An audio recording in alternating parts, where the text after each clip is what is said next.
Hello chess lovers!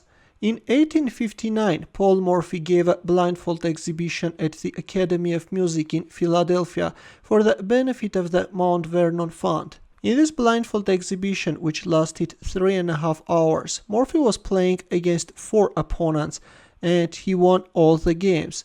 In this video, I would like to share with you his encounter against Samuel Smyth. Let's see what happened on the board. Morphy opened up with e4 and Samuel Smyth responded with e6. Black goes for French defense, d4, d5, and we have e takes d5. Morphy goes for exchange variation, a very quiet line which leads to boring positions, but in our game you will see how Morphy will manage to sharpen the game and make it interesting. By the way, as you have already noticed, I have left Stockfish run because the thing which drove my attention in this game was how precise was Morphy's play. We will compare Morphy's moves with Stockfish's suggestions.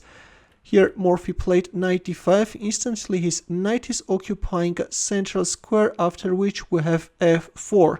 Knight c6, c3, queen e7. The engine is suggesting rook e1 and we have it. Rook e1 by Morphy, bishop takes e5, f takes e5. Knight d7 and b4. Yes, b4 was made by Morphy, which is also the engine's first choice. Black castled kingside, and here we have b5 as the engine is suggesting. Knight a5 and yes, using the vulnerability of this a3 f8 diagonal, Morphy played bishop a3 as the engine was suggesting queen g5, and black is losing his rook. I have such an impression that it was Samuel Smyth who was playing blindfold and not Morphy. Here comes knight d2. Yes, this is the engine's first choice.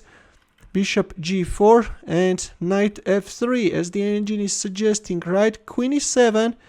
This time we have h3, although h3 wasn't in engine's suggestions, but this is also a very good move. Bishop e6, queen a4. Yes, is queen a4 in the suggestion? Yes, queen a4. This is what the engine is suggesting. Now the knight on a5 is hanging. b6. What do we have now? Queen b4. The engine is suggesting to go for the exchange of queens and then harass this knight, but in our game we have rook d1, g5. A very strange move. With this move, black is of course weakening his king side, after which we have bishop b1. Although the engine is not suggesting bishop b1, but I like this move, a very logical move. Now Morphy wants to bring back his queen on c2 and try to exploit the vulnerability of b1 h7 diagonal. King g7 was played and we have queen c2. Rook h8, there was a mating threat. Black is covering the h7 square, and knight d2 h5.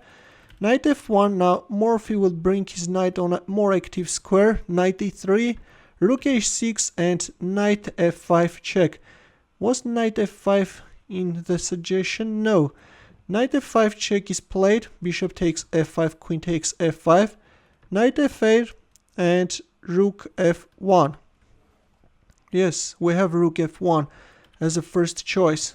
Knight c4, and this time we have rook f3. Now Morphy will double up his rooks on the f file and will put pressure on f7.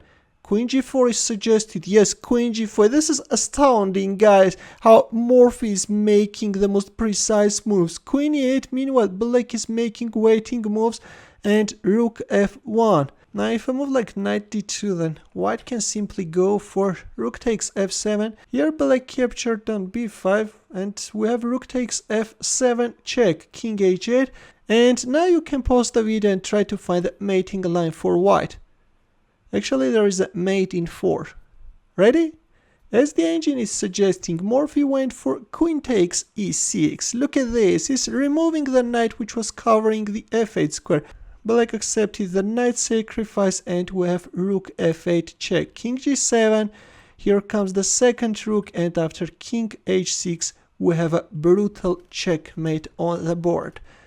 A very impressive checkmate, right? In the end, as usual, would like to ask you to solve a chess puzzle. Please take a look at this position, which is taken from a game played between Napoleon Morache and Paul Morphy.